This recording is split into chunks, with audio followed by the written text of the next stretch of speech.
Today's program is We Are All Being Used, Media Manipulation in the Digital Age. Like so many headlines today, this program title is clickbait. It is designed to seize your attention by appealing to your emotions. This kind of rhetoric infests our news as well as our politics and social media posts. Our speaker, Ben Boyington, is a high school teacher and has written a book for young people. The title of the book is The Media and Me, and it explores critical inquiry skills. Thank you, Vanna.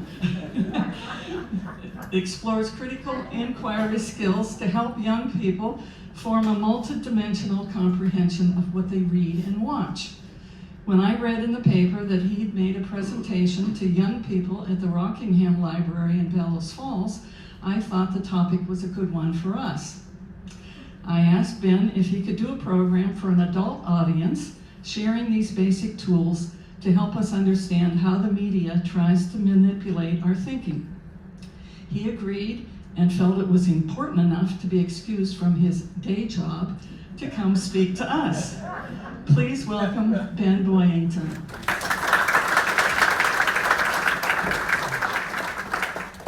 Thank you. Welcome. As Marie just said, I'm a media educator. I work with students in schools on media studies.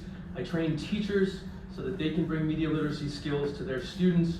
And last year I was part of publishing this book. Small correction, I didn't write this book. I wrote this book with 9 other people. It's a collective effort, published with the Censored Press and 7 Stories out of New York City. So the book is called The Media and Me, A Guide to Critical Media Literacy for Young People. Now, we're all young, right? But really, I think that you can read it as an adult as well as a young person. We wrote it for young people, so a lot of the examples are really, set for them. Social media, Instagram, specific things that they use. But at the same time, what it really means is that it's written on a very accessible level. The other writers, the other contributors to the book, range in age from, me, I think I'm the oldest person involved in writing the book, down to college students, undergraduate college students. We bring a wide range of experience. We're all sort of involved in various ways in what we call critical media literacy. And we work, a lot of us are college professors, so you can imagine how interesting that was to try to talk with college professors to get them to write for sort of a high school audience. It's kind of interesting. Worked out pretty well, I think, and I'm pretty proud of the book. So as we go through, I will note though, I'm the only K-12 educator in the group. So I feel a little special on that one. For this talk, I will draw on the knowledge and experience of all of those people, things I've learned from them, and in my time working in media studies. I will use some ideas and excerpts from the book, and that's going to get a little long in a couple spots, so just be patient with me. I will also tell personal stories that communicate some of the concepts, the dangers, and the solutions that I hope to offer in regard to our use of social media. So I'd like to thank Marita Johnson and the Osher Lifelong Learning Institute for having me, and I'd like to thank all of you for coming. It's really great to see this many folks in such a small area interested in this kind of work, and I hope I can bring you something that will help you think about this in your daily lives and maybe pass on to other people as well. If at any point I'm moving a little too fast, please just give me a nod and raise your hand, ask me to slow down. I can get a little passionate, get a little carried away sometimes. So I'm consciously in the back of my head, there's a loop running, slow down, slow down, slow down. I'm told by Marita that usually the Osher presenters hold the questions till the end. I usually do a bit more of an interactive thing, but I didn't design this presentation that way. However, if you have questions as we go, there are some really solid logical pause points in the presentation, in the discussion. So it might be valuable. If you're inspired to ask questions, please go ahead, raise your hand. If it's the right time, I'll say great, and ask Marita or David, I think, to move around. If it's not, I'll say, hold please, or give me a few minutes and we'll get there. And certainly at the end, we'll have plenty of time for questions. So I'm going to dive right in. The presentation is called We Are All Being Used, and we'll talk about that title, and hopefully it'll become clear as we go, but we'll talk about it specifically as we dig into it.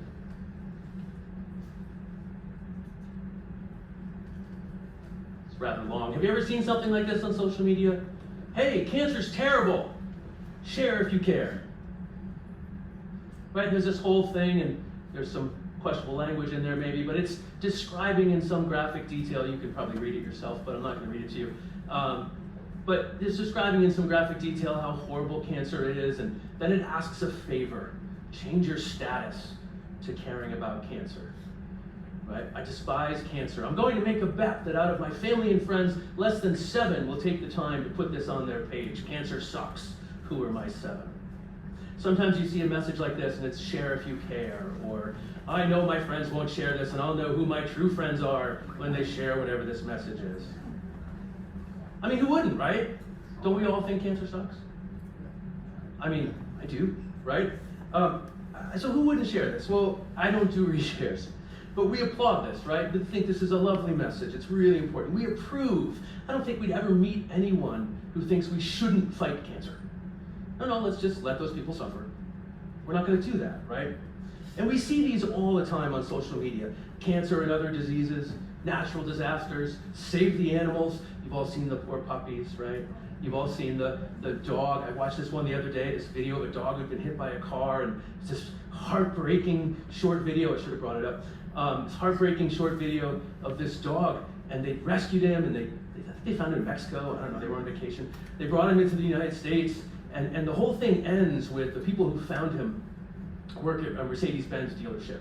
And the whole thing ends with a little wheelchair construction that they found for this poor dog, because his lower body didn't work. He's dragging himself around through most of the video, and it ends with this, you want to cry, right? And it's beautiful. And he goes around the Mercedes-Benz dealership, and there's a little Mercedes tag on his little wheelchair. Do with that what you will. It's lovely, but do with that last part what you will. So I was watching these, and I thought, this reminds me of something from my childhood. And I bet you all will remember this as it comes up. Something ironic's going to happen. We're going to get an ad before the video. Oh, it's a little loud. Etsy has gifts. Shop now. It's not. Stop poop. Okay. And women. All right. This is the quickest way to clear out stuck poop. Okay, let's not worry about food. You can buy a can of soda, regular or diet. In Ethiopia, for just 70 cents a day, Video's doing something weird, but you'll get you can feed a child like Jamal nourishing meals. For about 70 cents, you can also buy a cup of coffee. In one wallet, for 70 cents a day, you can help a child like Vilma get the clothes she needs to attend school. For about 70 cents, you can buy a pack of gum, plain or sugarless. In Central America, for 70 cents a day, you could help a child like Maria, who received an operation to restore her sight. Since 1938, Christian Children's Fund has helped children of many faiths and their communities with food, medical care, clothing, a chance to go to school, or whatever is needed most. Today, so many children around the world still need your help. And through Christian Children's Fund, you can reach out to one of them by sharing, well, just a little of your pocket change. Now, I don't know why that video didn't play right, but there. Oh, now it's back. Y'all remember that one? Mm-hmm. Or ones like it? Sally Struthers, right? Actress. She was on MASH, right? For a really long time. She played Hot Lips. And after that, she did this. Whoops. All in the Family. You're right. You got me. No, she didn't. You're right. Sorry. That's the other one. Different Sally. You got me. So, my memory's shot. So yes, she was on All in the Family, you're right. She's the daughter. So, she did these PSAs, public service announcements, and here she was asking people for money. And when I thought about these kind of appeal to your emotions, save people, help people kind of memes, I thought, wow, this is a lot like those PSAs from 30, 40 memes. I thought, wow, this is a lot like those PSAs from 30, 40 years ago, asking for money in this case to help the children in what we used to call third world countries. But the memes you see, they're not even asking for money. They're just asking you to click the share button. Click.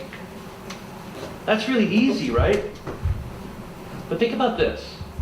And we'll come back to this later, but think about this. When you click, you're feeding the algorithm. There's an algorithm. There's computer code behind everything you do online. You're feeding the algorithm. You're telling Facebook or whichever website or app you're using what you care about. Is that a bad thing? Well, hold on. We'll talk about that in a little while. So we're going to shift gears a little bit. Too quick to share. So how many of you, when you're on Facebook, when you're on Twitter, when you're on whatever social media app you use, how many of you share things? You see a news article, click share, right? You see a video. Oh, that's funny, that's amusing. The video about the dog. I didn't share it, by the way, but I could have. So I came across this story earlier in the year, and I shared it without even reading the article. Bad, Ben, bad.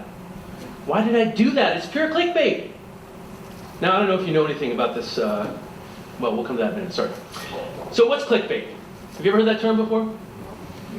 So it's out there. In fact, there's a I think it was a movie, I'm not sure it's a movie or a TV show, called Clickbait on Netflix. I didn't watch it, but the word is out there. But let's have a definition for that. So when I wrote that blurb for this event, Marita read it earlier, right? We even said in that the title for the talk is clickbait. And it is, or it was, and maybe it worked, it got you here. So what is that? So here I am thinking, I know this definition. I'm like, nah, I'll go on the internet, I'll steal one. So I went on the internet, and I'll read you the definition I found. Clickbait is a sensationalistic headline or image whose main purpose is to attract attention and encourage visitors or consumers to click the link to go to a news story or website. In other words, it's something that really grabs your attention. Maybe it shocks you, maybe it angers you, but it gets you to go where they want you to go, because that's what they want. Right? Whether it's a social media site, whether it's a news organization, they want your eyeballs. So why was this clickbait for me? So I don't know if you've heard anything about this movie. Maybe some of you have seen this movie. It's called The Sound of Freedom.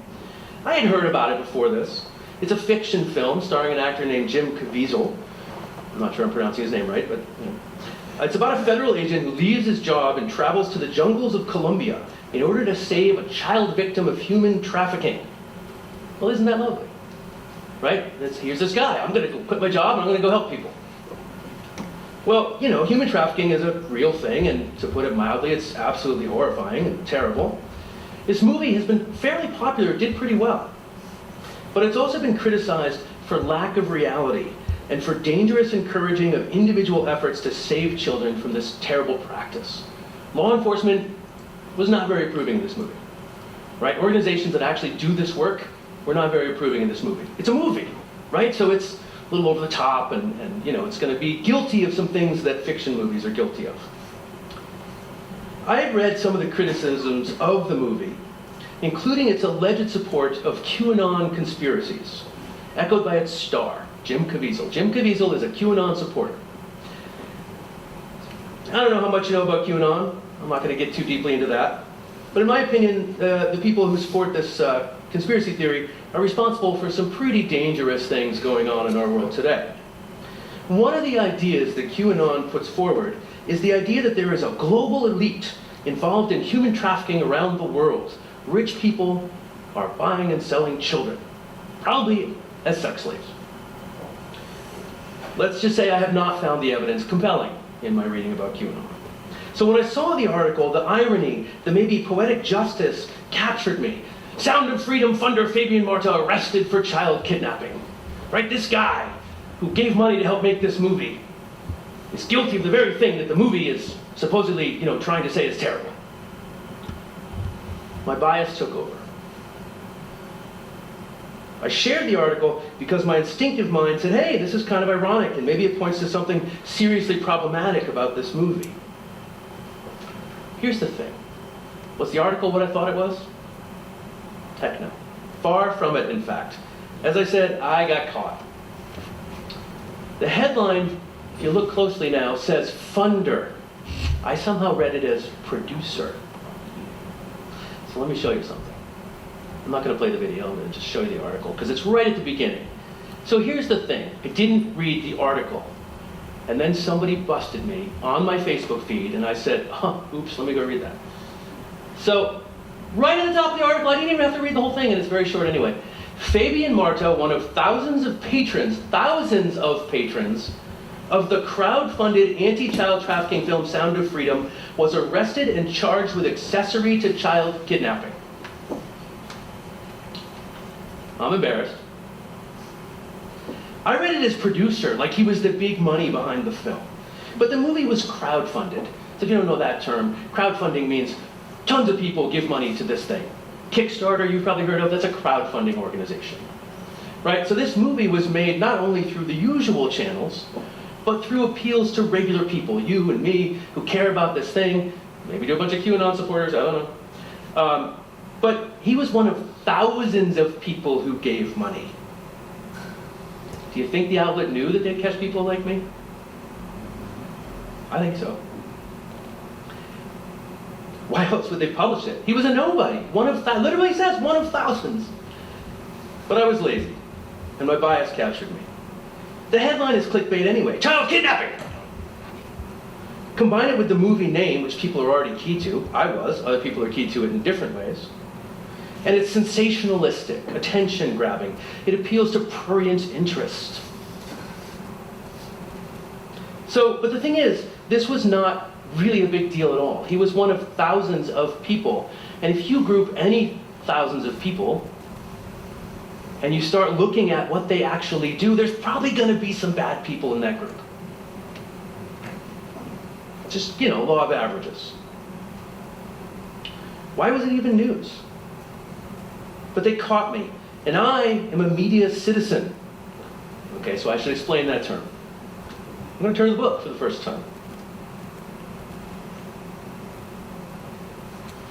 Critical media literacy gets into the hidden mechanics that drive our mass media of news, information, and entertainment. CML education is a way to learn about the world, especially the world of media. Critical media literacy is about asking questions more than it is about learning the right answers. Through CML, we not only explore what we know, but also ask how we know it.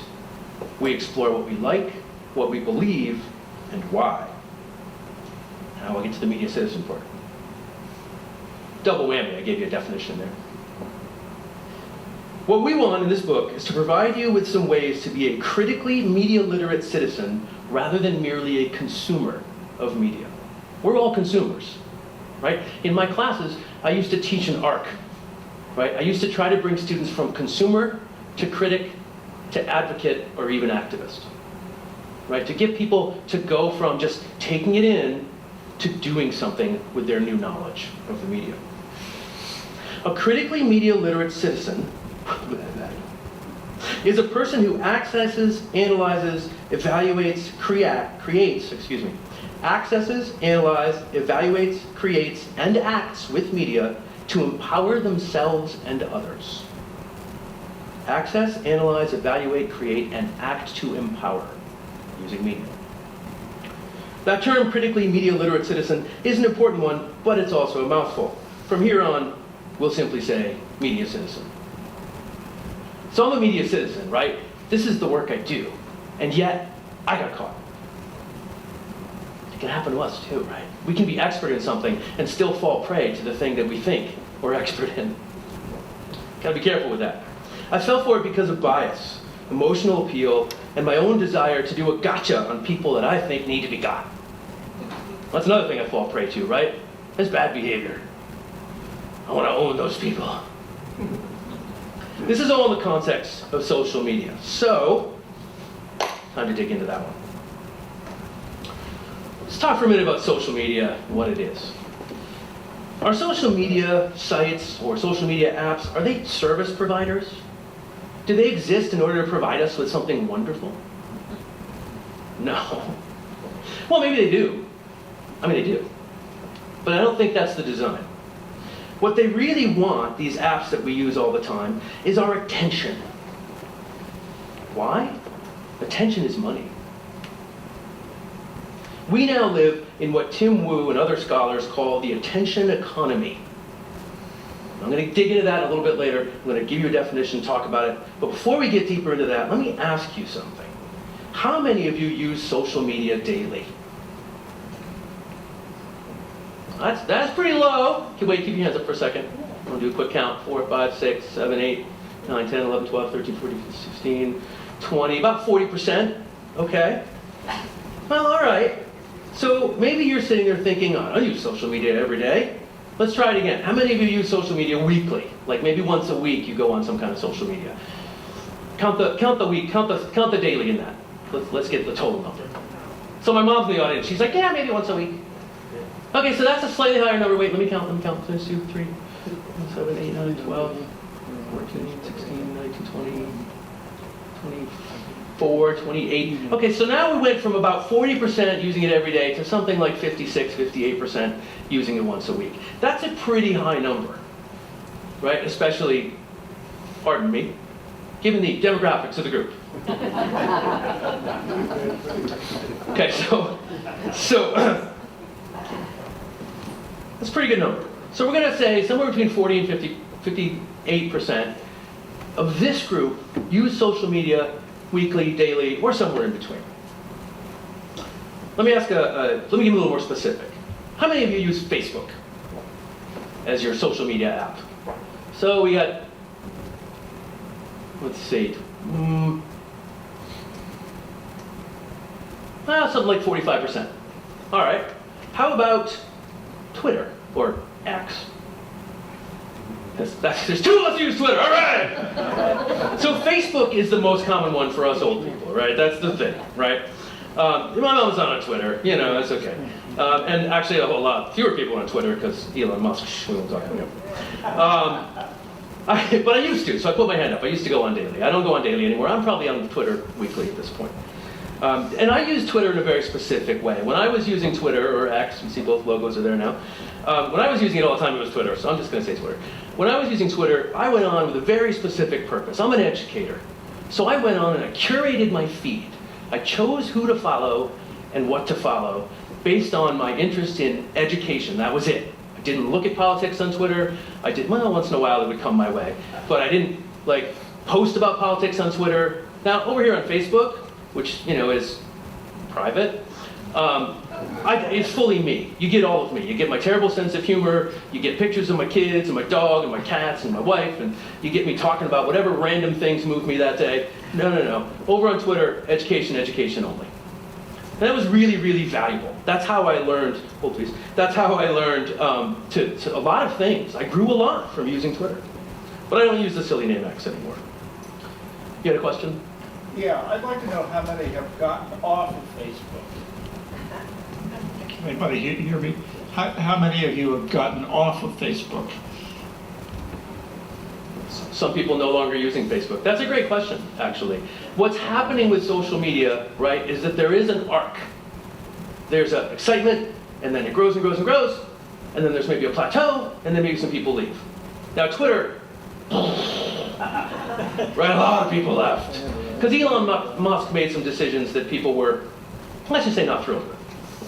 And I'm one of them, but I'm still there because there are still some people there. But I went on Twitter for education only. And that actually served me really well. And that's a point we'll talk about a little bit more later, is the idea of curation, right? I chose to only post about education. So I didn't attract, I did attract crazies. But I didn't attract as many crazies as I would have if I'd been posting about, say, politics, right? Tweeting about politics. For the longest time, I only did politics on Twitter if it was directly connected to education.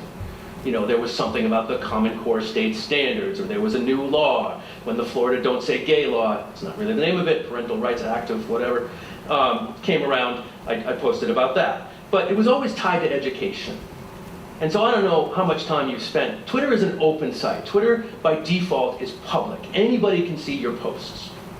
Facebook, by default, is private, meaning only your friends can see your posts. Well, that's a little bit not true, because you could go on Facebook right now, please don't. You could go on Facebook right now, and you could look at my cover picture, and you could find a few posts on Facebook that I had set to public Usually about something like this, about some work I've been doing, about the publication of this book, about a conference I was at that I thought more people might want to know about. But there it is, right? There's a difference in that. And when you are entering the world of an open, the default is public, social media site, you're kind of inviting in, we'll just say the world, with all the good and bad that entails. So you do get some crazies. And some people on Twitter, whom I know, got attacked. Maybe even doxxed. Maybe even received death threats, right? So that's the real dark side of social media. Are any of you on Instagram? Oh, we got a few. Nice, that's like 4 people. Again, the young guy in the back of the room, okay. I have an Instagram, well, I use an Instagram account at work, because at work I want the students to be able to see the things I'm posting that are related to the school. So I chose to use the school's Instagram account because guess what? That's where the young people are, right? So my children don't do a lot of social media. My children are, how old are they? 19 and 17. I'll be 17 next week. 19 and 17, one's a sophomore in college, one's a junior in high school. And they don't do a lot of social media. My older child has an Instagram account, uses that a little, has a Twitter account, uses that even less. So that's not really happening there for them. But if you ask most teenagers who are on social media at all, they're going to tell you Instagram, TikTok, and Snapchat. Any TikTok users in here? What is that? That's that weird, like, musical note symbol there. It's mostly a little video site from what I've used. I don't use it. I could go on. Tribal, Mastodon, Blue Sky, Truth Social, that's Trump's, former President Trump's social media site. Adults like to talk about these kids today on their screens. But we are just as guilty as they are. Some of us. I've seen studies, sorry, let me start that over again. Studies show that teens and tweens are on screens, depending on the study you look at, between 8 and 11 hours a day. Figure that one out, right? That's on average. If the average is 11 hours, I told this to my 17-year-old son. And he said, what? I said, well, think about it. He said, 11 hours. Wait, they must be on social media during school. Can you imagine that young people in schools are maybe not paying attention to their teachers? So there are a lot of memes, right, about social media being the new passing of notes. Right? That's what we did when we were in school, right? You like, get the little tiny note paper, you fold it up, you're like, missus hits the floor, teacher's like, ha ha ha! Do you like me? Check yes or no. The worst one was when it was like, there's a party at Ben's house on... I never hosted a party. Never. So 8 to 11 hours a day. Teens and tweens, right? 9 to 12-year-olds. I've seen studies showing that adults are on their screens for 9 hours a day. Again, average.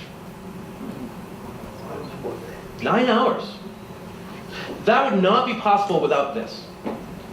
The smartphone.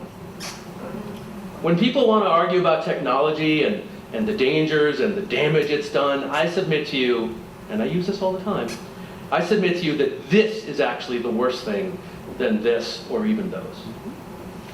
Because without this, you don't have those. And they knew, those creators of these things, they know exactly how it works. They know that ding! They know that. They knew that. They designed it that way to get your, use this word again, attention. They want your eyeballs. Steve Jobs did not allow his own children to use social media. Or smartphones. Dude made the iPad. 9 hours, adults. And I've seen this years ago. My kids were, and this is years ago, right? My kids were little. There was this mom who would bring her kid over, and she'd drop off the kid. I kid you not, she would walk up to the door like this.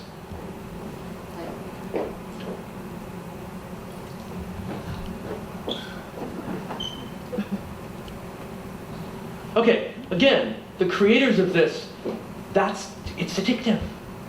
It's the dopamine reaction, right? Ding, oh, cool. Or worse, oh my God. Right? That's also a problem. 9 hours a day. Before this, back in the 1990s, we had listservs and bulletin boards. Do those terms ring a bell for anybody? Right? So I was an editor back in the 90s, book and magazine editor. And I was on a listserv devoted to professional editors. It was fantastic. It was a resource, a place where I could go to find folks who were more expert than I was, who could provide advice, support, knowledge. It was also a community. We often shared things about our lives, not just about that work, our work. For that reason, I like to say I was doing social media before social media was cool. Of course, it's very different. Now we have a surfeit of social media opportunities. We have advertising and public discourse right here on our phones, on our computers. I don't think I'm going to surprise anyone by saying that social media, or the way we behave on it, is often divisive. Creating argument, driving negative energy and negative behaviors among our people, among those of us who, human beings. I have friends who refer to it as anti-social media. So am I saying that all social media is bad? Absolutely not. I'll come back to that. But there are temptations and there are dangers to us as individuals and to our public discourse. That's why I'm here today. So all of this brings us back to something called the attention economy. Have social media creators, these tech giants, created these apps and sites to provide a new public square? Have they set out to create a place for citizens to gather and share ideas, to argue in an informed way and seek common ground and common understanding? Well, hell no. I mean, okay, maybe some did, but it's not what they are now. It's about making money. These sites exist at base in order to make money. But wait, you say, they're free. Yeah, free. In The Media and Me, oh, I went past the page. And I'm going to start with television, so bear with me. We write that television is just a vehicle for putting ads in front of the viewer. Or more to the point, it's a vehicle for putting viewers in front of ads. And that was true of TV, right? Regular old TV, like the way we all grew up watching TV, advertisements. You, the viewer, are what TV producers are selling to their advertisers, who pay more depending on how many eyeballs the producers can deliver. And this is true for social media as well, because really you, all of us, are the product.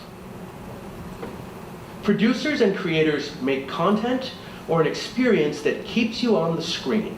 And companies pay social media and television companies to lob ads at you through your screen and your speakers. Social media apps are free, but they're not. They seem to be free because we do not pay anything to use them. Elon Musk, but shh. But these apps are financed by advertising. And we pay to use them by giving their products and services our time and our attention. So this is the attention economy at work.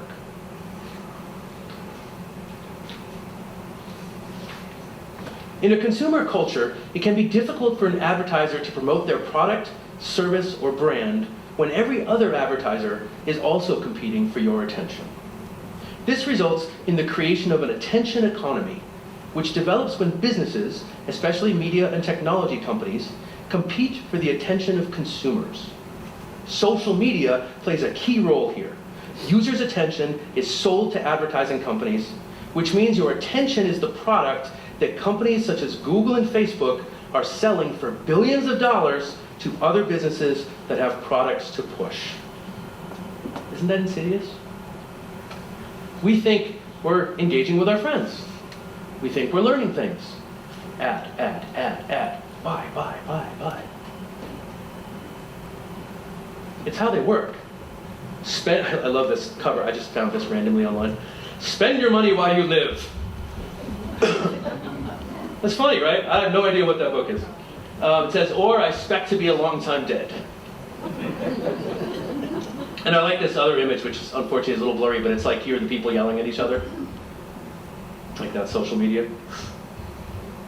So this is the attention economy, right? They want your eyeballs to sell you something. So when I wrote that blurb, I talked about the influence of social media and more largely internet culture. So the first thing that we can talk about is social media influences our buying. According to study after study, before the digital age, we used to see about 300 ad messages per day. 300. That was from magazines, television, and, except in Vermont, where it's illegal, billboards. Yay, Vermont, by the way. Now, though, that number is closer to 4,000 ads a day, according to marketing experts. In fact, some of those experts estimate that number as 10,000. Now, this is where it gets a little interesting.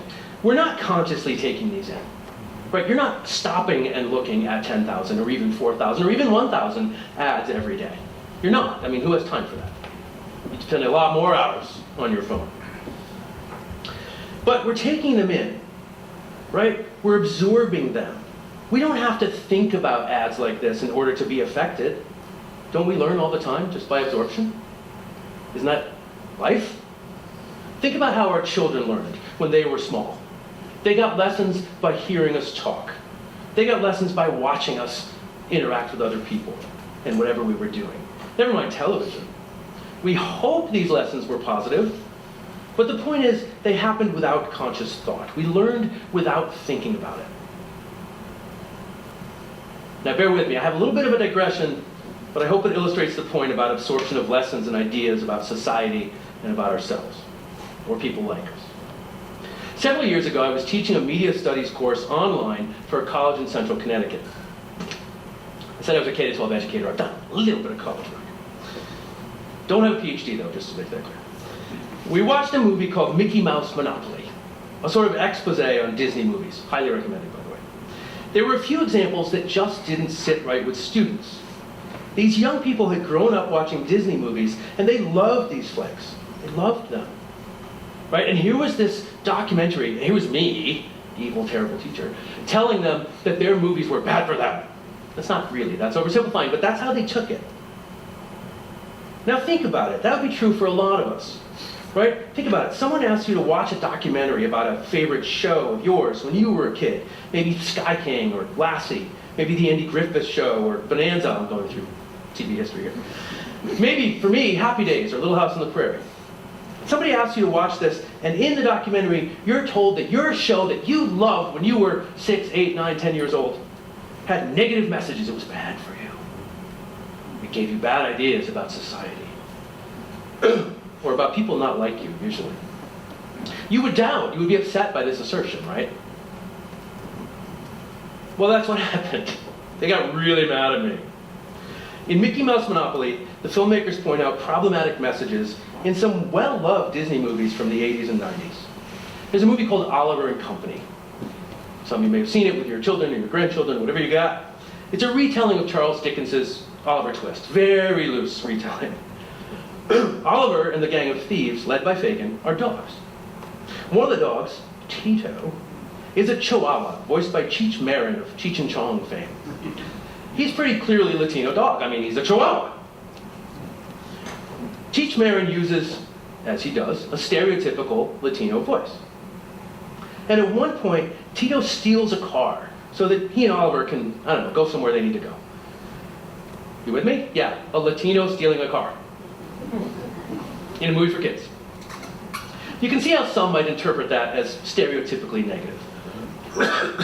Excuse me. I don't normally talk for this long at a time. Second example, in the movie Beauty and the Beast. Anybody seen Beauty and the Beast? Great animated movie from 1991, I think, 92. It's a great animated movie, even by professional critic standards. So it's a retelling of the classic fairy tale, right? A young girl who loves to read is imprisoned by a monster called simply the Beast. Later we find out, bad spell, curse, blah, blah, blah, he's a good guy, whatever.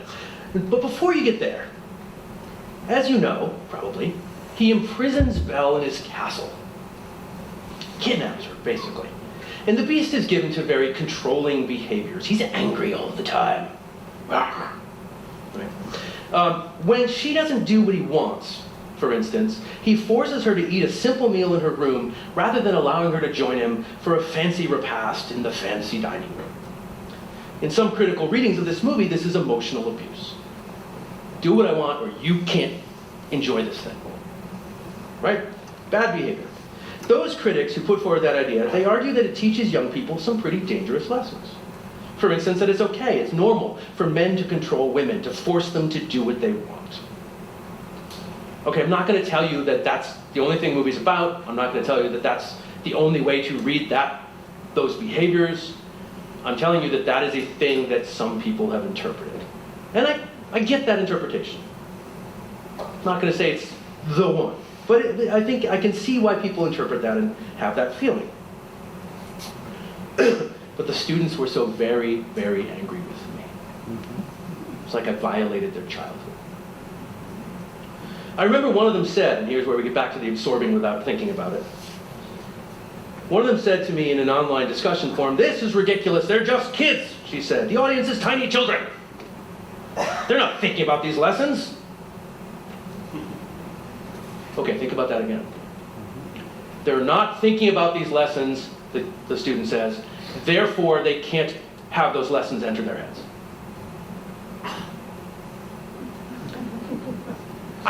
I would suggest to you that the very opposite is true. It's when we don't think about it that the lessons sink in more deeply. I tried to explain that that was actually the greater danger. I tried to ask questions in the online discussion course. It was an online class, so it was all digital.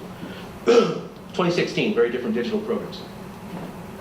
I tried to get them to think about the idea that it is this very fact, this lack of conscious thought, that allows the ideas to sink in and become part of our values, part of our belief systems.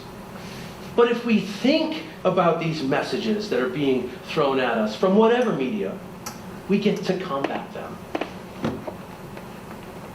Right? I forget who said it. Some famous black writer or black activist. When we know better, we do better.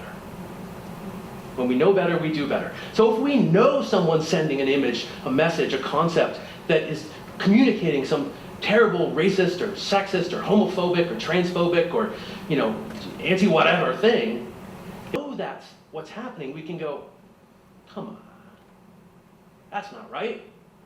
And we can think about it a little more consciously. Ads work the same way. Apply that same understanding, that same sense of the power of absorption without thinking to our digital experiences, even as adults. Right? Even as adults, even as the oldest person in the room, you're still learning. I hope. You're still learning, right? Or at least potentially so. We're always learning. We have the potential to always grow. Some years ago, I think it was 2011, I gave a graduation speech to the seniors at the school where I used to work. The theme of my speech was that we are all works in progress. That's that point about always learning. We're all works in progress. My mom was there. She's smiling, remembering the speech. Even as old as we are, being works in progress, right, means that we're always taking in information. It's affecting our thoughts, sometimes consciously, sometimes unconsciously. And this is where ads and social media do a lot of unconscious manipulation of our thoughts. All right, so let's get back to advertising, because you're probably going, what? What's he talking about? I was trying to get us to thinking about the idea that we absorb ideas most readily, most deeply, when we're not thinking about them consciously. That's where the danger lies, right? Not questioning, not challenging, just accepting all this stuff. 4,000 ads a day. Okay, so there are some 60% of you who don't go on social media daily, so it ain't 4,000 for you. But I want to take us back to the book. Talk a little bit about advertising. And sometimes the best way to do this is to pull from something that is already in front of us. So a little bit about advertising, right? Advertising is a multi-billion-dollar business around the world. That's right, I said billion with a B. That's probably not a surprise to most of you, but when I started actually studying advertising, I was like, oh my God, there's a lot of money going on out there. And there's a lot of images and ideas and things that are affecting us, especially the younger we are, but maybe not only. in some negative ways. Underlying the specific advertising strategies, because there are tons of specific strategies, I could do like weeks of talk about advertising, and I'm not going to do that to you. Underlying the specific advertising strategies are two concepts that we might call guiding principles. The first is what media professor Bernard McGrain calls the production of discontent. The production of discontent. Advertisements commonly suggest or operate on the premise that there is something wrong with you.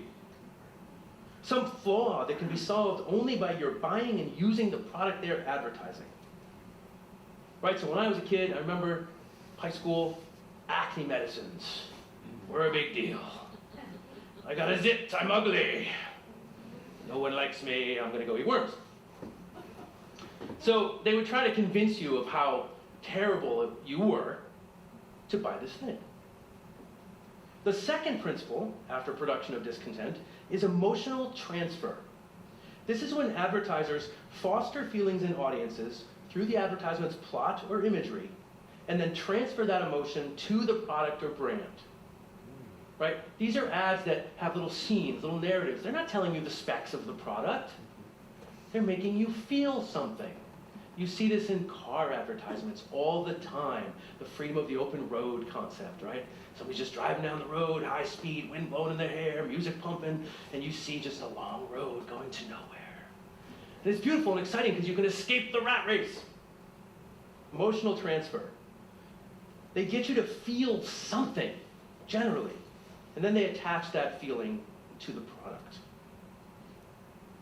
As I said, I could talk about ads and advertising techniques for a really long time, but I don't want to get lost in the weeds of that. I want to add one more concept, though, for you to think about. So we've got production of discontent, emotional transfer, and keeping up with the Joneses. Now, I think everybody in this room is old enough to remember that phrase. It's a little weird to use in a phrase in this book for young people, but I did. I did. That was my chapter. This is a pretty well-known concept that illustrates the consumer culture of the middle of the 20th century. You know, right? Keeping up with the Joneses, I'll do a brief dip this time, meant that people would keep their house a certain way, or they would buy a certain car, or they would wear a certain suit, all in order to be on par with their neighbors, to hold a status similar to the people around them. Right? Advertising relies on these three concepts. Making you feel bad about yourself, getting you to attach a certain positive emotion to whatever the product being sold, and making you think you need to be like everyone else. Right? Middle class lifestyle. We can do a whole thing on how the middle class is not really around anymore, but we'll deal with that later. So it's probably no surprise to you, it's not shocking for you to hear me say that advertising has always impacted us. But now, it's more ubiquitous than ever. We used to have to watch TV or open a magazine to get ads. These days, we have social media. And as we saw, between 40 and 56% of you are on social media, right? Somewhere between daily and weekly. So you're getting a lot of ads. Now, I would suggest, based on all this, that these apps that we use so often, these social media functions, some of us for every single day for hours at a time, are in fact one of the pillars of consumerism, of our consumer culture. Right? Social media has replaced so much else in this regard. Of course, we do have tools to block ads on social media. So those of you in that 40 to 58%, do you have any of those ad blocking tools? Does anybody use those? So we got a few. Only a few, maybe 8 or 10%. Again, the young guy in the back. Thank you. Yeah, well, here's the thing, neither do I. Now that I think about it, that's kind of dumb. I mean, right? It's pretty foolish. I don't bother to use ads. Why not? I'm just spending all this time telling you how terrible ads are, and I'm over here like, ooh, there's another ad. How many of you ever bought something because of an ad you saw on social media? We get a few. Oh, a few more people than who use ad blockers. I guess that's logical. That was maybe 10%. The only thing I can think of is Earth Breeze laundry detergent sheets. Here I am. I'm an advertisement now. I bought me some Earth Breeze laundry detergent sheets, and they're awesome. So, I'm saving the Earth. It's good, right? Pardon me while I virtue signal. Oh wait, sorry, some of you might not know what that is. Virtue signaling is the public expression of opinions or sentiments intended to demonstrate one's good character or social conscience or the moral correctness of one's position on a moral issue, on a particular issue. Look how good I am, we say on social media. But yeah, part of the appeal of this product, Earth Breeze laundry detergent sheets, is saving the Earth. That's their shtick, right? Like, you're gonna save all these jugs, these horrible single-use plastic jugs, if you buy our sheets. And I didn't know this, but I saw recently, there's a whole bunch of companies who do this. It's not just one. Tide has laundry detergent sheets. I didn't know that. But whatever with Tide. In this case, though, as noted, you use these detergent sheets and you don't use the big plastic jugs that liquid detergent comes in. Which I also heard another ad on Pandora, my music service that I use a lot, that 85% of what's in the liquid detergent is water. You're buying water. And a huge, big plastic jug that mile wide, big chunks of floating garbage in the ocean. You know about that? They're called gyres. Terrible. So at this point, I'm making this presentation, I'm writing this part, and I'm like, oh, wait, I forgot that's laundry. So off I went to do the laundry. Took a little break. Thank God. Speaking of breaks, any questions? Anybody like dying to ask something, bring something up right now? I gotta figure out what time it is. Here we go. I don't want to overstay my welcome here. Oh, I gotta speed things up a little. Are we missing the point of that page that's up there? That's kind of unusual. That was all buying. This is an empty billboard. What is that? I just thought was kind of funny because it's like, here's a place in disarray, chaos. And then I thought that was funny because it's a quote. Yeah, I can't read it. It says, now is the hour of our discontent. Gotcha. It's the production of discontent thing. All right, so I'm gonna pick up. There's somebody over here. Oh, sorry, go ahead. On one of your slides, you showed a map of the United States with a group on one side and a group on the other, and I didn't get the significance of that. So the idea of that with social media was the divisive argumentation of people. So it's like one side yelling at the other side. These are really just pictures to kind of like anchor us a little bit. Mostly I didn't get into like trying to put all the information on slides. Hate it when people do that. Like, I want to deliver the information, right? And if I'm in an audience, I want to hear the expert share the information. I'd like to make a point. Yes. When you ask how many people use social media, I don't use that, but I use the internet to read the paper and to buy things and to look up things. So if you included that in how many people use their internet and their computer, I think a lot more people would raise their hands. And the newspapers, they have all that clickbait stuff too that you shouldn't, click on, or when you buy something, all of a sudden all the ads that pop up are for that particular thing that you just looked up yourself. So I think I think if you ask that question, I think a lot more people would raise their hands, that those people in the audience that aren't using digital Facebook and Twitter are using their computer to read the news and look up stuff and see all these ads and are in danger of being influenced by the ads that you're talking about. I think you're absolutely right. I think that number would be close to 100%. Let's do it. How many people use the internet to read the news? Do you see ads? Yes. Again, ad blocker. It's there, right? It's there all the time. Here's something here, Melissa. Can you explain in simple language why, say, I look up a shoe that I'm thinking of buying, and from then on, my Facebook page, anything I look up, acres of shoes show up. How does that work? Okay, it gets weirder than that, and yes, I will, sort of. It gets weirder than that. If I go on my phone in my house and I look up shoes that I want to buy, got myself some nice new Cariuma kicks, I go on my computer 5 minutes, 10 minutes, an hour later, on Facebook there are ads for the shoes I was looking at on my phone. What is going on? This is what's going on. the algorithm. I'll explain that in a second. Yeah, go ahead. We'll come I back. honestly don't think you even have to look it up. I think you can be talking about it. No, seriously. It's true. No, Seriously, she's not my wrong. grandson and I were talking about fixing the floor in the kitchen. And next day, what's on there about repairing floors and putting new flooring down? His So- phone was in his pocket So probably. one Mine was in is the other room. quite possibly this. It's really insidious. Now, I will tell you, I am not an expert in algorithms or in how this stuff works. I know people who are, and there are lots of scholars doing a lot of work around this very question of how that works. I can figure out how it works with the phone and the computer. I can't figure out how it works with the I spoke about it. Except if you have a smart speaker in your house, that's an obvious answer to me. But I think it's this. I think it's this. Even if it's off? It's beyond that. A friend of mine and I were driving from this area to Cape Cod, and we were coming to an intersection where we normally would go straight. Oh, sorry, I thought you could still hear. We came to an intersection where you normally would go. We had been through this area before, and we would normally go through the light and continue. But his GPS told us to turn right.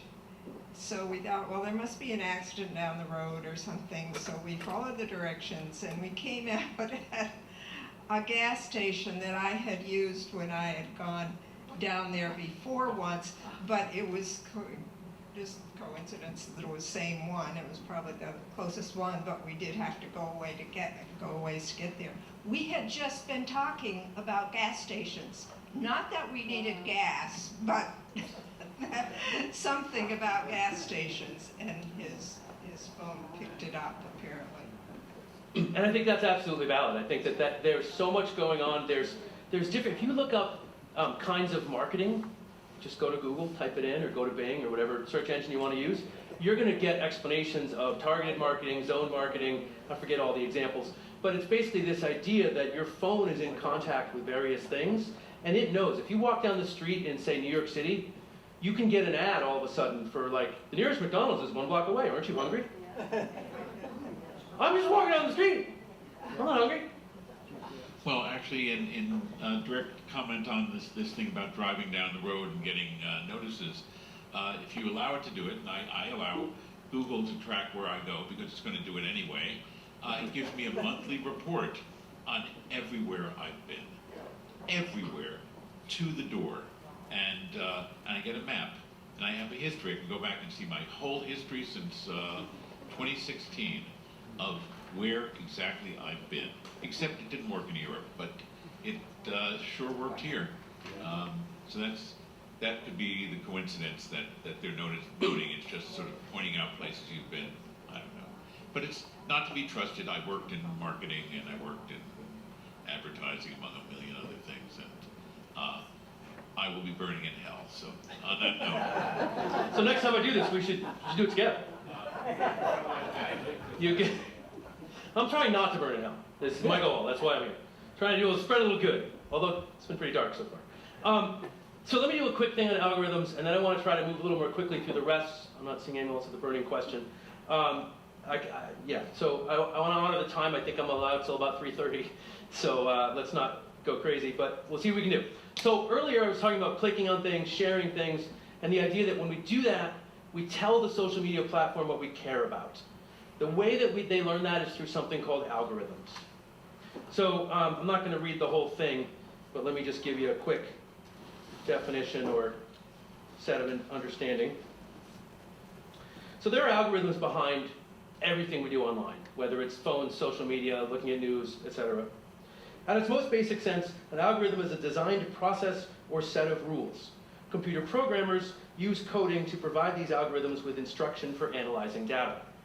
Algorithms themselves are not inherently good or bad. Their effects depend on what they are programmed to do, who is doing the programming, and how users interact with them. Algorithms impact every single aspect of our experience on social media, every single aspect of our lives online.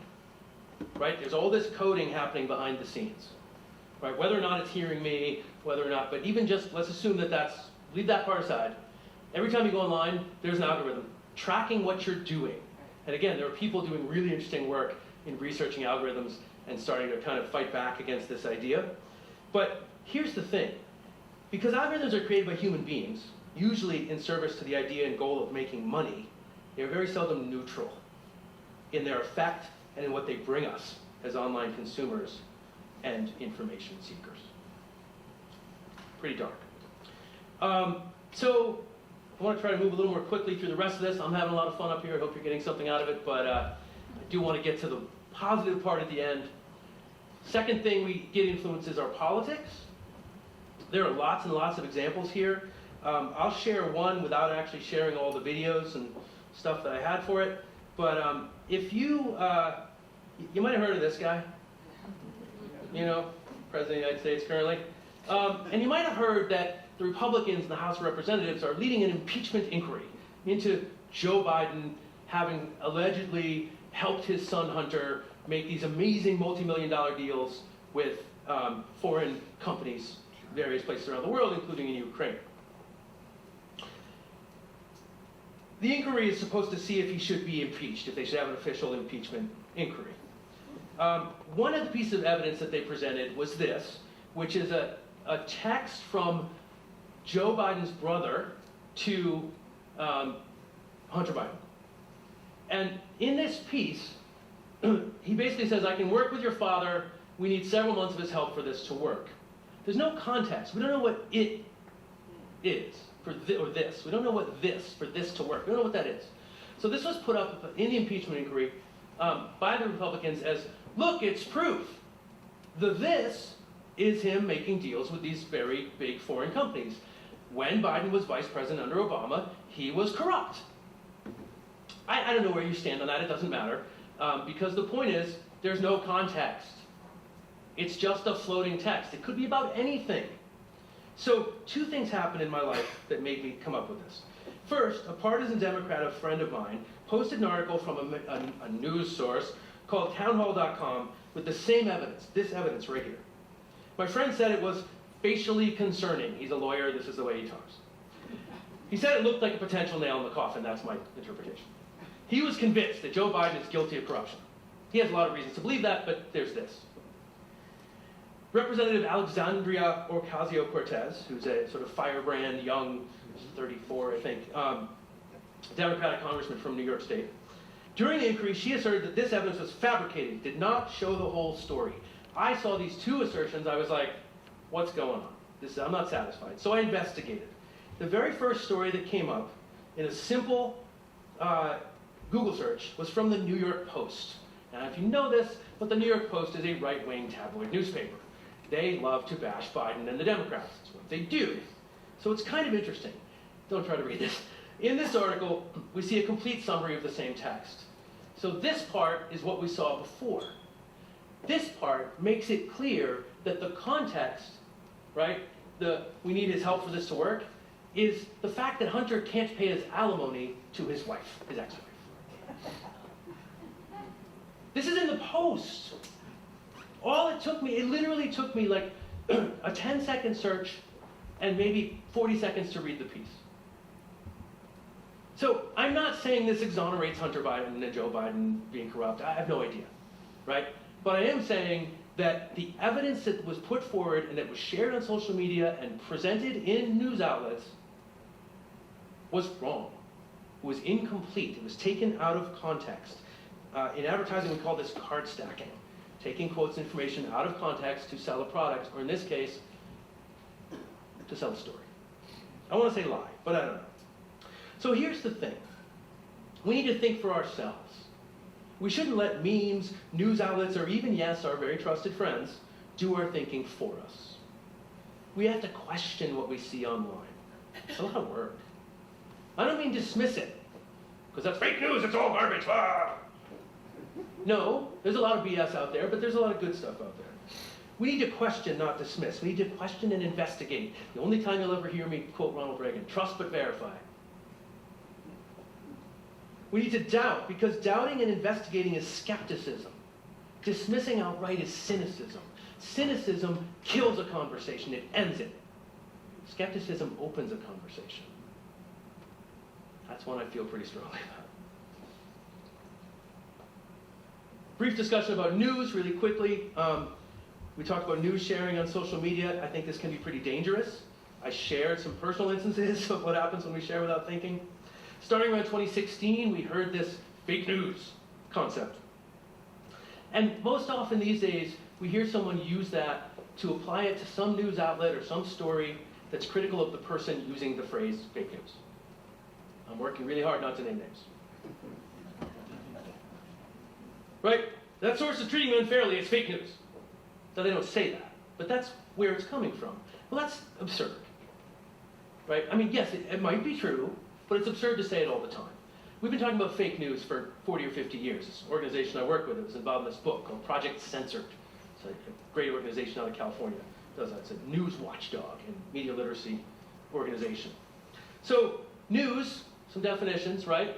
Newly received or noteworthy information, journalism, the activity of writing or the profession of writing for various news outlets. Fake news is false or misleading content presented as a news story. And it comes from a lot of places, right? Press outlets themselves can do fake news, it happens. But sometimes it's just mistakes. And responsible journalists and responsible news outlets will retract. Now, sometimes the retraction is buried on page 27 of your newspaper, depending on the organization. It can come from governments, fake news, press releases, the White House press office. You know, I'm not going to say they're always truthful. Political parties, famous for this kind of thing, and you can look at that throughout history, not just in this country.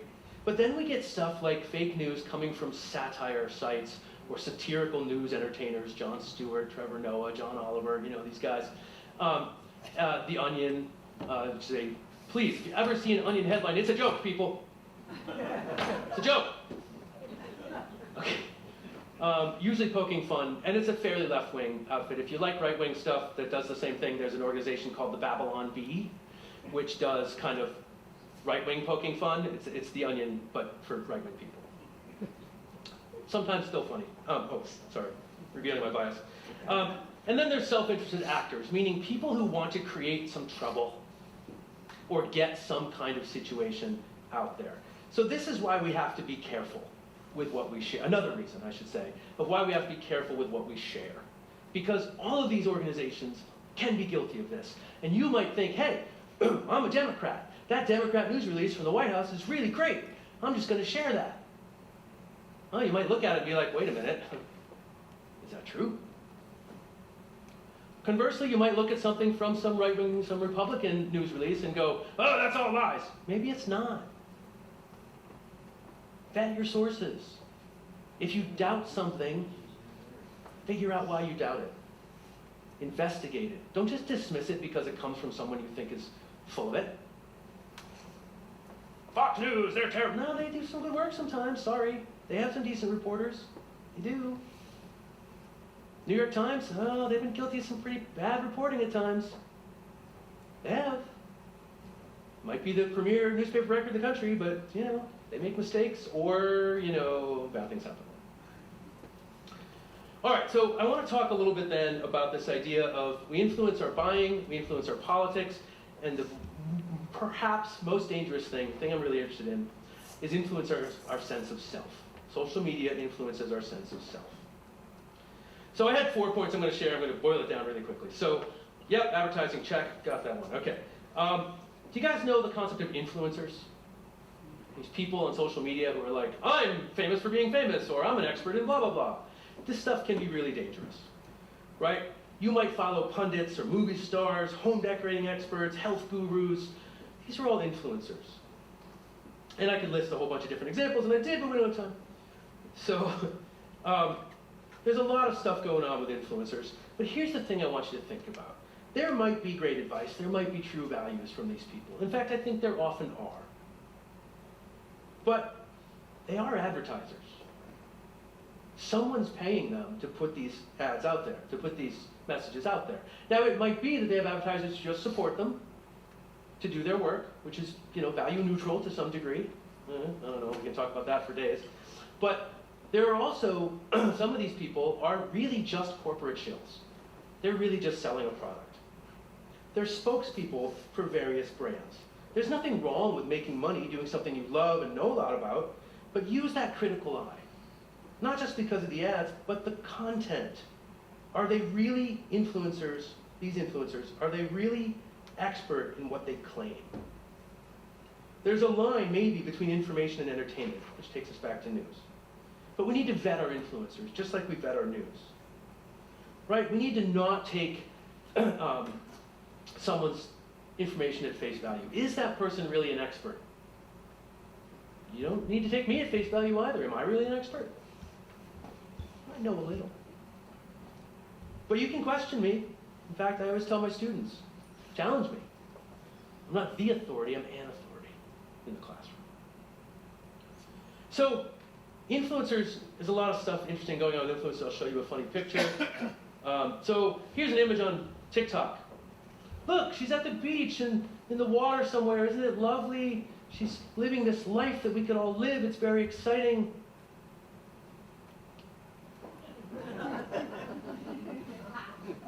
Right? Every message, and we talk about critical media literacy, every message is constructed. These things don't just exist free-form in the world. People are constructing the messages, whether it's a news message, whether it's advertising, whether it's an influencer. Is this a terrible crime? No. But she's not who she says she is. Well, she's not where she says she is. And I do want to bring up one thing about influencers, particularly because a lot of influencers are doing beauty and lifestyle, right? I used to have a poster of 10 media literacy facts on my wall in the classroom. One of them went something like this. Within 3 minutes of looking through a fashion magazine, the majority of women readers reported negative feelings about themselves, including anxiety and depression about their bodies. Within 3 minutes of looking at fashion magazines. Turns out we don't need ads for that experience anymore. We have social media. And then there's a thing called doom scrolling. Just sitting and scrolling through your feeds. And the thing with that is, like, yes, we should know that there's bad news out there. We should be informed. But doom scrolling is like just this constant diet of negative images and negative stories. The world is a deep, dark, scary, bad place. Not always. Yes, there's bad stuff going on everywhere. But we don't get informed by doom scrolling. We just get upset. So, I want to sort of move ahead because I want to leave a little bit of time for questions. I'm doing a lot of criticism of social media. But I want to be clear. Social media has brought us value. I said earlier that being on Twitter and focusing on education changed my life. I'm not kidding, it changed my life. It changed my teaching, it changed my understanding. I learned a lot about racism and anti-racism, and I met really cool people, some of whom I've met in person, some of whom migrated to my Facebook wall. One person that I ended up working with for over a year, trying to help her design and build a school. We didn't get there, but amazing woman, literally changed my life. I have new ideas, I have new understandings, because of the way I used social media. It's true, I'm not gonna lie, right? This is all true. And the Arab Spring, several years ago, was shared with the world on social media. We wouldn't have known about that without Twitter, which is where it all pretty much rolled out. The March for Our Lives, young people organize their events via social media. People do all kinds of work and awareness campaigns via social media. And then there are affinity groups. When I was a kid, queer people outside of major cities had almost no way to connect with others like them. They had no real community, no people to accept them for who they were. In fact, it's just a worse world for queer people 30 years ago in general, much more gay bashing and such things. But affinity groups can be really powerful. You can find your community through social media. You can find people of like minds to take action on the issues that matter to you. Because really, it's pretty tough for one person to make a difference alone, right? You need large groups of people to make change in the world. So, social media can be a good thing. So I rushed a little bit through this sort of last third of the presentation, but hey, we got into the first 2/3. So, I want to talk a little bit about strategies and solutions. after all this darkness, and I ended a little positive there, but I get to the really positive part of this talk. What do we do to avoid these traps in the social media realm? So I'm going to give you what I've got 7 suggestions. Balance your media diet. Follow positive news outlets as well as your standard news outlets. Look for solutions journalism, right? Journalism that puts a positive spin and looks for how problems were solved, not just, oh, there's this problem.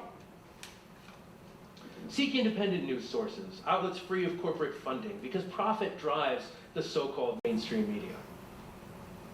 We call it corporate media, or legacy media. It's not really mainstream. If it was mainstream, it'd be for us. If you follow that so-called mainstream media, find journalists you trust. Vet those journalists, right? Figure out what value they have and how good they are. And follow them regularly. You can even, social media, you can even interact with journalists online now. That's pretty cool. Use social media for connections and community. Avoid doom scrolling. 2, vet your influencers. Look into their credentials. Determine if they're credible and their advice is accurate. I said this earlier. No one is an expert just because they say they are, including me. Number 3, curate your feeds.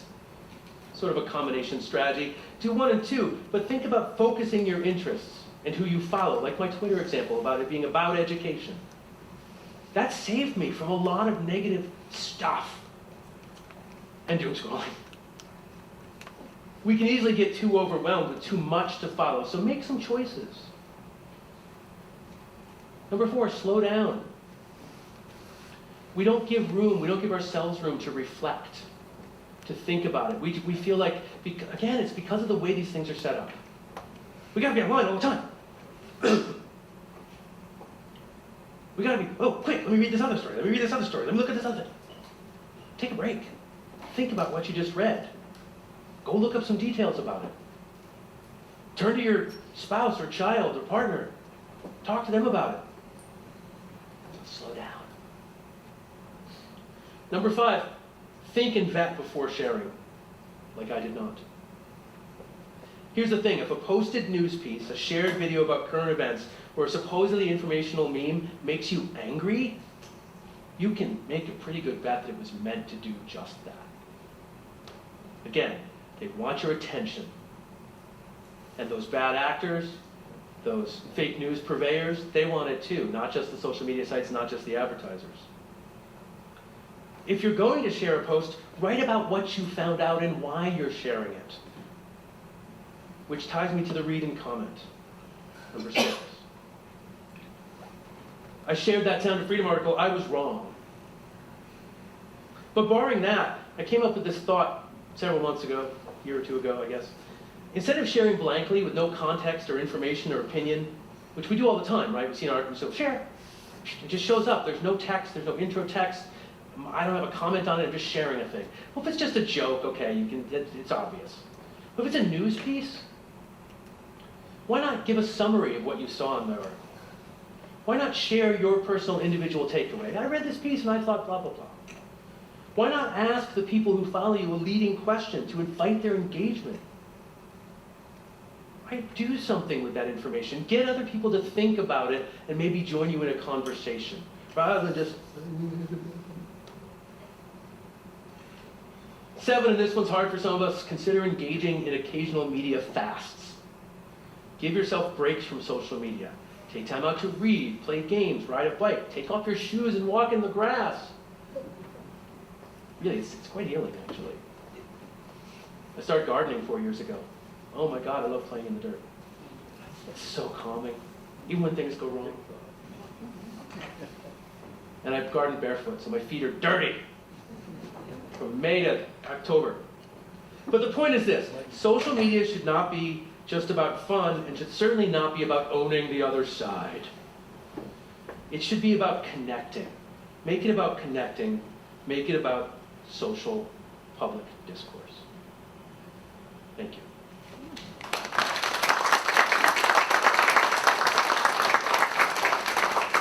Raise your hand if you have a question. We'll try to get a mic to you.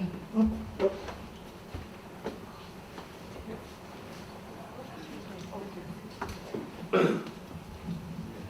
What's search term did you use to get all that information about Hunter Biden?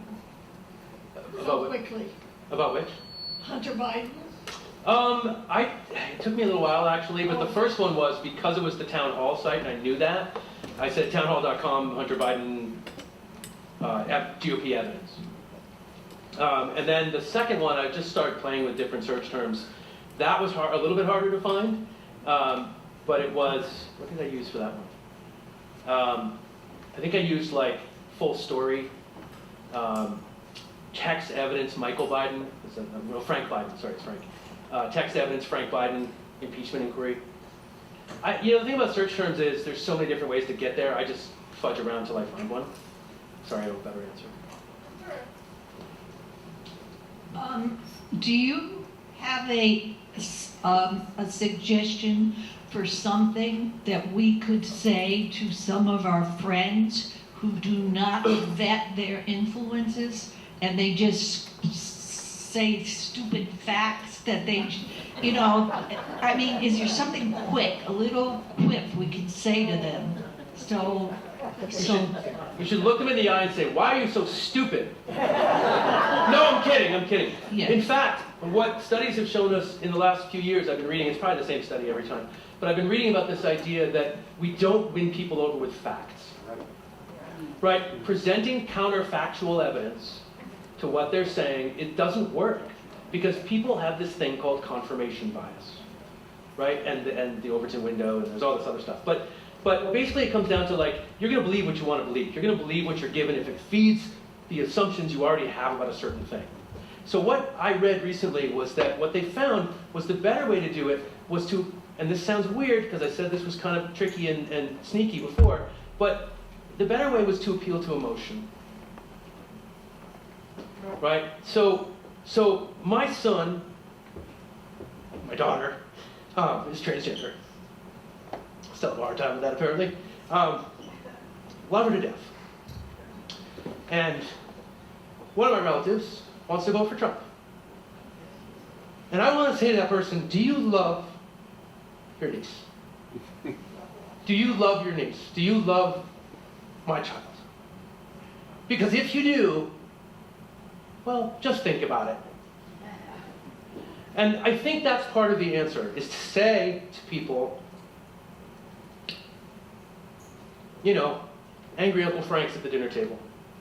And maybe you can't get through to Uncle Frank, but maybe you can get through to Cousin Susie by having a conversation about the humanity of the thing that they're arguing about. There is no simple answer, and I'm sorry, I wish there were. I wish we had a magic bullet. Whoops, that's an unfortunate language. But I wish we could wave a magic wand and make the people that we think and believe are doing hateful, terrible things not do those things. But society exists in this wide range of humanity, right? And then there are people who look at me and think I'm a terrible person because, I'm fairly left of center, right? And they think there are dangers in the transgender people. They think there are dangers in LGBTQ communities, and all these things. And how do you do that? So I think I would go with this idea that you open a conversation. Rather than trying to be like, hey, you're wrong. My joke was in poor taste, but I thought it was funny. Rather than being like, hey, you're stupid, right? Or even better and kinder, hey, here are the facts about topic X. It doesn't work. So instead, we ask them questions to get at what they try to think. And I read some of my partners in this book, Mickey and Nolan, wrote a book called Let's Agree to Disagree, which I would recommend as well. And in their topic, and they've been on TV, they talk about this idea that we're all at odds all the time. And instead of attacking each other, trying to own each other, we need to have conversations. Could you give some suggestions of books, of places to go to read about what you've talked about today? By the way, I don't know if she sells copies, but the Village Square Booksellers in Bellows Falls, Pat had copies of this from the Rockingham appearance, and she could order you a copy. Let's Agree to Disagree is really good. My friend Nolan wrote a book called The Anatomy of Fake News, which is really good when you want to think about fake news and how it works. I do a lot of reading of articles and research stuff online that gets me to think about all these things. So I'd have to sit down, and maybe next time I do something like this, I'll bring a list of resources. because that's a really good question. But I think for the interaction piece, that let's agree to disagree is really interesting. They were on interestingly enough, a very conservative, I forget what it's called, the guy's name is Roy Ice, maybe it's Lifestyle TV, and this is a pretty kind of like conservative group and audience, but they were on it. And my friend Mickey, who's like an actual radical lefty guy, they loved him. Because their message in the thing was like, hey, we're totally different from you, but we want to talk to you. We want to actually talk to you. Right? So like, take the abortion issue. If you look at recent polls on abortion, there are probably something like 64%, I think is the number I've heard, of Americans believe that abortion should be legal but regulated in some way. That means that other 36% are the people who are like, abortion should be illegal for everybody, it's murder, blah, blah. And the people who are like, oh, abortion should be free on demand and all the time, let's normalize it. Can we ignore those people? And talk about, like, I don't want to be all majority rule and tyranny of the majority, but at the same time, like, there's 64% of people that we might actually be able to find common ground and common sense kind of behaviors together to actually make our society function again. And if we stop listening to the media all the time, if we stop listening to the people, the bad actors who are just trying to own the libs or, prove that the, that the Republicans are all troglodytes or, whatever that is, and we just talk to each other. Mind you, it's really hard. I tried it just the other day online and it didn't work. I got accused of being a Marxist. Common sense has been deleted. Correct. Control-Alt-Delete. No, that would be restart, which would be good. So I really enjoyed this. I don't know if we have any more questions. We do have a couple of minutes left, it looks like. Well, I think your message right there at the end was a good note to end on. Well, I'm here if anybody wants to talk individually. Again, thank you very much if you found this valuable. Thank you. Thank you very much. If you found this valuable and you think I could help, with any conversation, your group, your church, your school board, whatever you got, your school, if you know teachers and they want to talk about this stuff, I'm around.